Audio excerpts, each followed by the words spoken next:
Asbun, Assalamualaikum ya Robun. Berjumpa kembali bersama kami dalam podcast Drakor. Aku baru mempelajari sesuatu bahwa apa yang ada menempel di tubuh kita.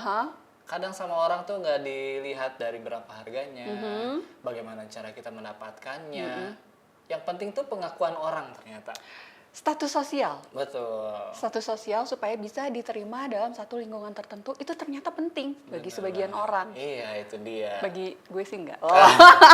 Ada juga yang menganggap bahwa membeli sesuatu itu bukan lihat dari harganya, bukan dari bagaimana barang itu didapat atau berasal, tapi emang pengen nunjukin aja ke orang, biar orang tuh punya penilaian yang kita harapkan dari mereka, kayak gitu.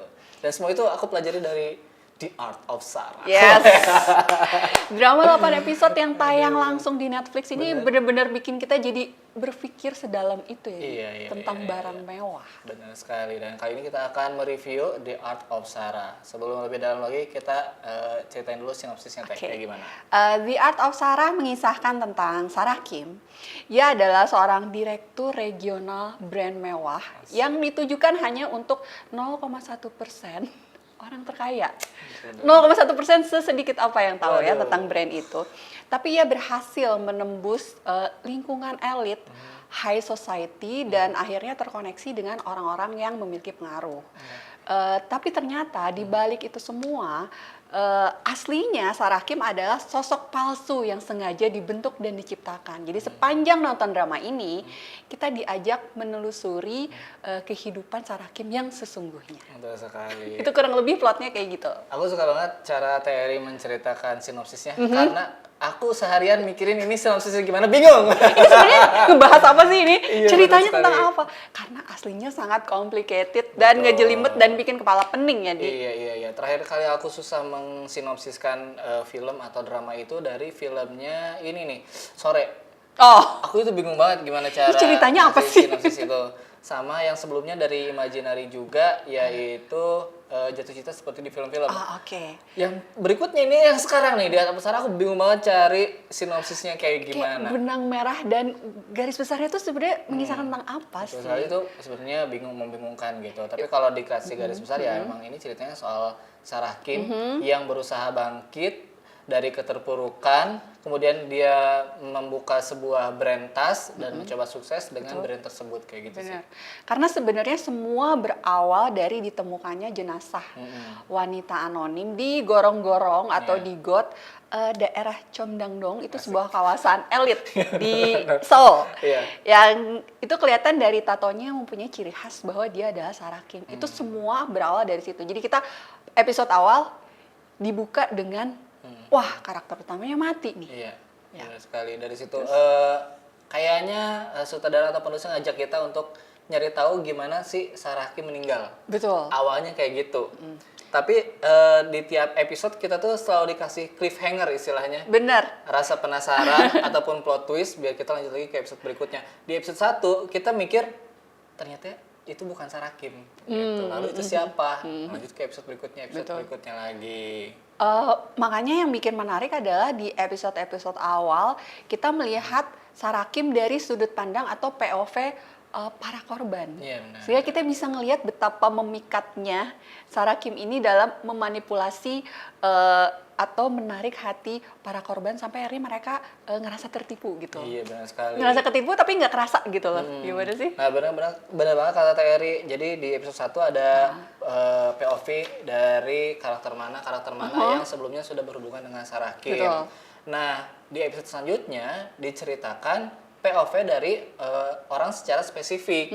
Sehingga kalau misalnya kita dapat drama atau film yang alurnya maju mundur, kali ini kita dikasih sensasi baru nih. Kita dapat cerita tokoh utama dari berbagai POV atau karakter-karakter lain. Sehingga pusing. Di tiap episode sama episode berikutnya atau episode sebelumnya kayak beda. Kita berusaha menyambungkan gitu loh. Kayak menyusun puzzle. Karena kan jadinya berantakan ya. Di timeline-nya tuh kayak berantakan. Tiba-tiba dia muncul adegan seperti ini. Tapi kalau kita setelah tamat nontonnya terus kita berusaha untuk ngurutin oke ternyata ini urutannya adalah A, B, C. Ih, Iya, pusing itu nggak pusing nih? banget. Lu pusing nggak sih? Nah, aku juga kan pengen nanya ke Terry nanti soal urutan si Sarah Kim, karena Sarah Kim itu ternyata punya banyak identitas. Betul. Gitu. Nah, kita akan membahas identitas Sarah Kimnya. Tapi sebelum itu, mari kita apa tuh namanya, bahas dulu satu orang atau satu karakter yang ada di drama ini yang juga punya usaha yang kuat gitu. Ya, punya karakter yang kuat biar dia berada di drama ini sampai akhir gitu. Dan dia adalah Detektif Park. Bapak detektifnya. Setelah tadi ada jenazah, si detektif Park ini tertarik untuk menelusuri bagaimana si jenazah ini ada dan penyebabnya apa. Dan sampailah dia ke Sarah Kim. Nah, Sarah Kim ini ternyata memiliki banyak identitas. Betul. Kenapa dia punya banyak identitas? Karena dia emang krisis identitas. Sedang mencari jati diri gitu. Bahkan si detektifnya itu juga awalnya akhirnya mengetahui bahwa dia harus menghubungi berbagai divisi loh. Iya, Jadi ada benar. divisi, dia kan kriminal nih, Iya. divisi kriminal. Dia ke divisi keuangan. Keuangan. Terus ada divisi satu lagi gue lupa. Pokoknya ada beberapa divisi yang cyber. Oh, cyber, benar. Oke, cyber. Jadi itu semuanya orang yang sama dan dia harus menyambungkan puzzle itu lagi. Bener. Nah, buat yang bingung misalkan setelah nonton The Art of Sarah, sebenarnya bagaimana sih timeline Sarah Kim ini dari identitas pertama sampai akhirnya, Terry bakal jelasin. Menurut keyakinan gue, Menurut keyakinan saya juga. menurut keyakinan saya karena ini Menurut keyakinan kami. belum tentu benar juga. Betul. Ini adalah alur atau timeline dari kehidupannya Sarah Kim mulai dari awal. Jadi awalnya dia adalah identitasnya Mok Ga-hui yang merupakan karyawan di butik mall Samwol. Dia memakai nama palsu bahkan di Iya. situ, tapi ternyata dia harus mengganti barang-barang yang dicuri sebesar 50 juta won. Betul. Sehingga di situ dia mengalami stres dan harus berusaha untuk menyelesaikan hutang tersebut. Nah, kemudian dia berusaha ya untuk mengumpulkan 50 juta won dengan cara jual beli barang online dan akhirnya malah terjebak pinjol Yeah. sebesar 500 juta. Akhirnya dia memutuskan untuk pura-pura bunuh diri dan membuang identitasnya dan muncul kembali sebagai Dua. Ya, Dua ini adalah LC atau wanita penghibur. Nah, kemudian dia bertemu dan memikat si bos pinjolnya dan terlibat kawin kontrak dengan perjanjian jual beli donor ginjal. Iya. Panjang banget. Jadi sebenarnya pernikahan itu pun kontrak karena awalnya mau ngasihin. Mau ngasih ginjalnya. Ya udah ambil ginjal aku aja. Di Korea nggak bisa kayak gitu. Kita harus terlibat suatu ikatan. Aha. Akhirnya menikah lah. Dan minimal itu 2 tahun. Betul. Nah, ketika terlibat kawin kontrak itu, akhirnya dia memiliki identitas baru, yaitu Kim Eun-jae. Iya. Dia adalah lulusan Oxford, tapi tesisnya pakai joki. Iya. Dan itu tuh ternyata dinilai sebagai sesuatu yang sangat wah. Biasa aja sebenarnya. Jadi maksudnya, ya wah, tapi ternyata banyak yang pakai joki, yang pakai tesis yang pakai joki itu. Iya. gitu. Dan itu kalangan atas katanya yang bisa bayar seperti itu. Itu biasa aja terjadi. Oke. Setelah itu, setelah menjadi istri kontraknya Bapak Pinjol, selesai nih transaksinya, dia akhirnya mengganti identitasnya menjadi Sarah Kim. Iya. Ini adalah timelinenya ketika dia ngegeret-geret koper, membawa uang cash sebesar 500 juta dan dia flexing di toko barang mewah untuk membeli tas. Iya. Dan di situ dia ketemu sama bosnya Nox itu. Ini betul. Itu sekali. timelinenya. Dan yang terakhir adalah setelah menjadi Sarah Kim, menciptakan brand mewah Bourdois, Budo. dia menjadi Kim Mi Jong. Iya. Kim Mi Jong adalah pembuat tas brand Bourdois yang terobsesi ingin menjadi Sarah Kim. Betul sekali. Begitulah kurang lebih menurut keyakinan saya Emang, kurang perjalanan lebih hidup seperti Sarah itu. Kim. Itulah dia. Kalau menurut Adi gimana? Karena kalau misalnya lo nonton drakornya, itu loncat-loncat sih. Iya. Kita juga sempat bingung, bentar lo, ini adegan yang ini ketika dia di mana, ketika dia jadi apa. Kalau menurut Adi gimana? Jadi emang nonton drama ini tuh emang harus 1 kali dulu kalau bisa. Benar. Karena kalau misalkan lewat sejam aja misalnya Keburu ada hilang. jeda, keburu hilang Keburu ini hilang, memori bener. gitu. Karena timeline yang TRI sampein ini adalah hasil cabutan dari misalnya Dua itu kan, nama Dua itu muncul di episode berapa? Benar. Gitu. Kayak Mo Ga-hui juga nggak muncul di episode pertama kan? Bener. Tapi kita akhirnya nyusun lagi ke timeline kita sendiri, kita Benar. jahit sendiri gitu kan, dan akhirnya lahirlah Disimpulkan ini. kurang lebih sih seperti ini. Kalau misalnya ada salah ya berarti ya udah. Iya benar. Cuma kalau lu nonton, itu memang loncat-loncat banget dan bikin kita Loncat-loncat. bingung sih. Bahkan dari berbagai POV kan, ada adegan ketika ketika si itu kan jadi bingung namanya kebanyakan. Ketika Sarah Kim Iya. sama suaminya lagi ngobrol, terus ditikam, ada dari sudut pandang Sarah Kim, ada juga dari sudut pandang si cowok penghibur. Iya. Ada adegan ketika dia digebukin sama debt collector. Ada itu dari sudut pandang Sarah Kim, ada juga dari sudut pandang yang terakhir tuh, Kim Mi Jong. Iya, di situ Jadi juga dia pernah. tiba-tiba abis digebukin, terus dia datang ke jendelanya dengan abis digebukin. Itu aja kita udah, wah ntar lu ini Iya, iya, momennya iya, yang mana iya. nih? Bener. Makanya aku bilang drama ini tuh alurnya emang aneh karena diceritain dari POV orang-orang Betul, dan betul. hubungannya sama Sarah Kim. Pada akhirnya ya kita harus ngejahit sendiri tuh awal mulanya seperti apa gitu. Jadi kita udah bayar Netflix nih, ternyata kita harus mikir lagi nih. Kerja lagi gitu. Kerja lagi Bagus, gitu. nggak bisa disodorin gitu aja. Tapi menurut aku itu sensasi yang Benar. seru gitu ya. Nah kalau dari garis merahnya, pada akhirnya ada satu panggung yang dibuat di drama ini, yaitu ketika Sarah Kim bertemu dengan detektif Park Oke. di ruang interview. Nah menurut aku itulah panggungnya Puncaknya. tuh. Karena pada akhirnya kita tahu cerita Sarah Kim dari sudut pandang Sarah Sarah Kim Kimnya. sendiri. Oke, Kayak oke, gitu. Nah disitulah penentuannya. Ujungnya adalah balik lagi ke pertanyaan detektif Park. Kamu tuh siapa? Siapa? Gitu. Cuma nggak tahu dia siapa.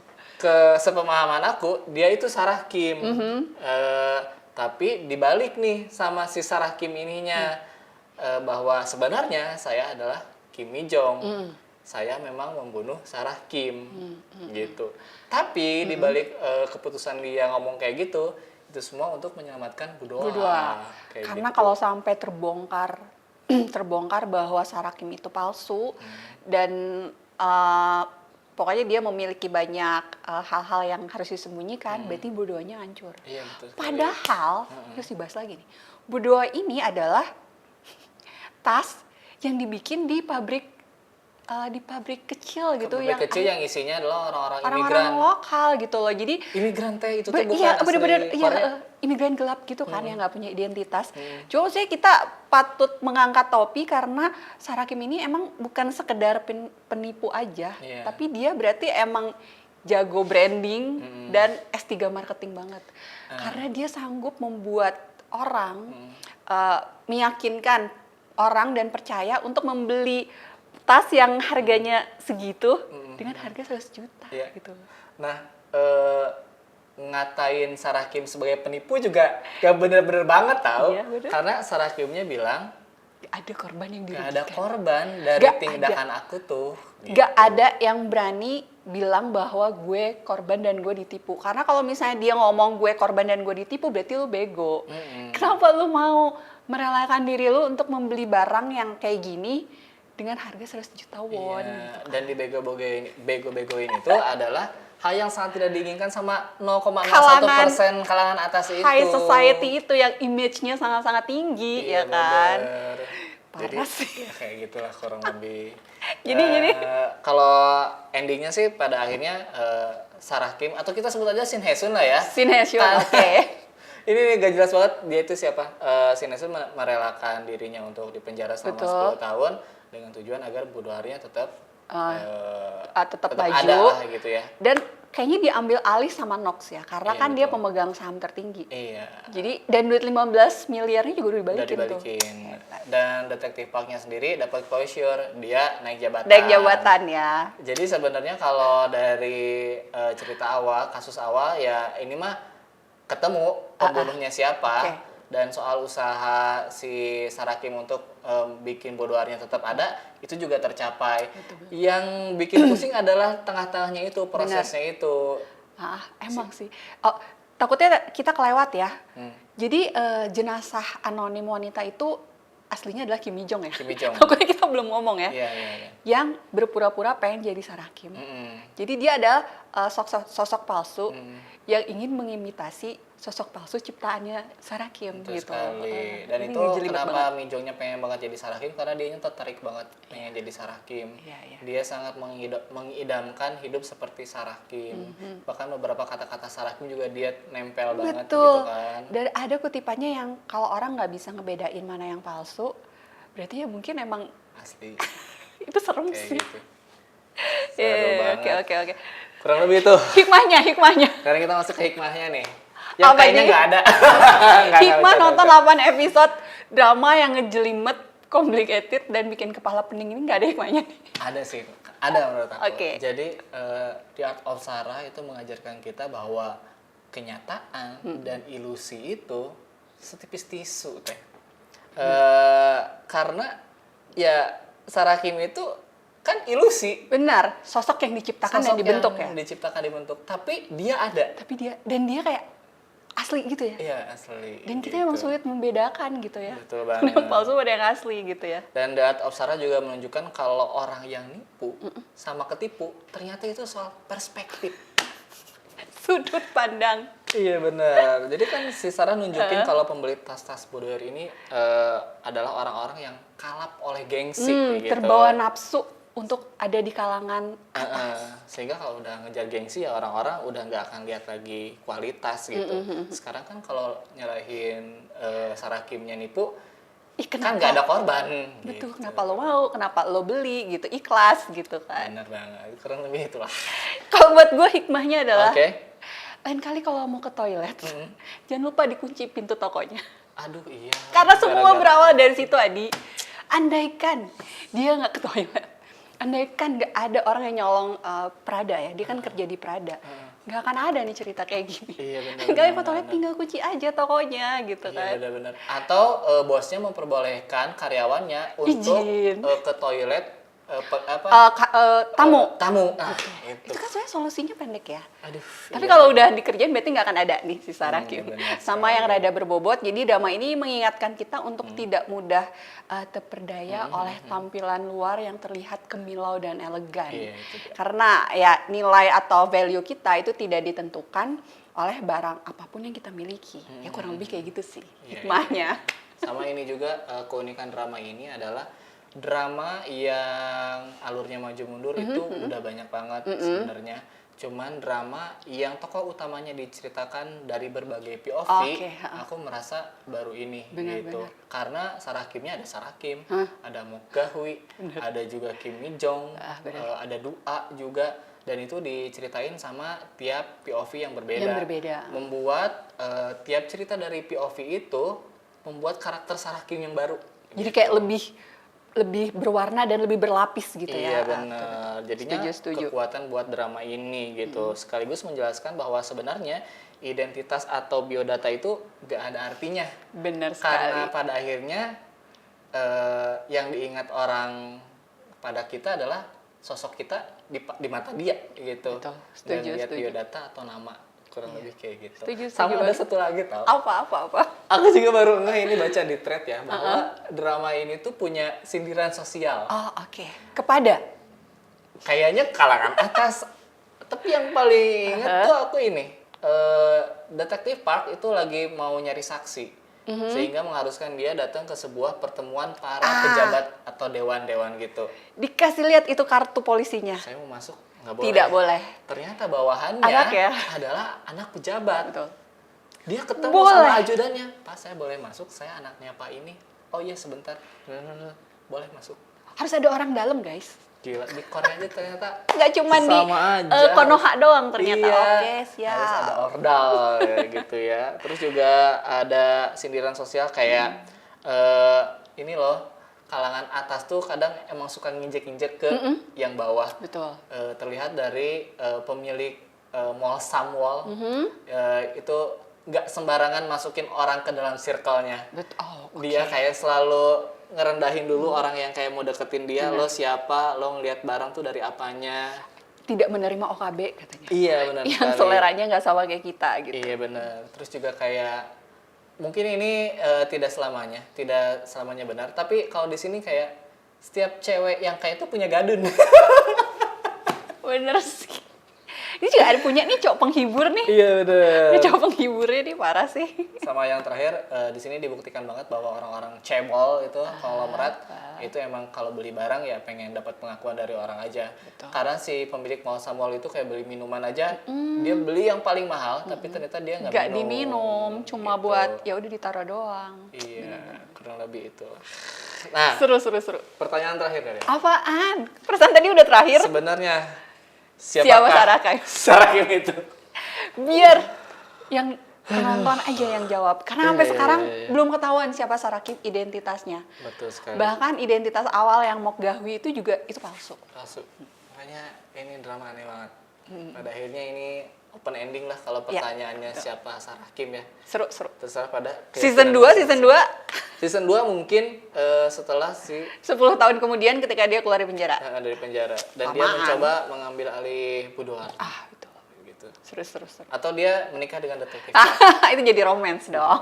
Karena ini reuni juga kalau nggak iya. salah mereka pernah ketemu Mereka di pernah ya. satu drama. Kayak gitu. Terus. Nah kurang lebih itulah review kami untuk The Art of Sarah, sebuah seni yang membingungkan ya. Namun bukan seni namanya kalau nggak bingung-bingung banget The kali art, ya. betul. Dan ini menjadi karya yang bagus buat Sarahnya sendiri dan juga tim yang bikin The Art of Sarah. Shout out buat Netflix ya. Bagus banget dramanya. Kurang lebih itu dia konten kali ini. Jangan lupa untuk like, comment, share dan juga subscribe. Kita berjumpa lagi di konten selanjutnya. Terima kasih. Kamsahamnida. Annyeonghaseyo. Annyeong.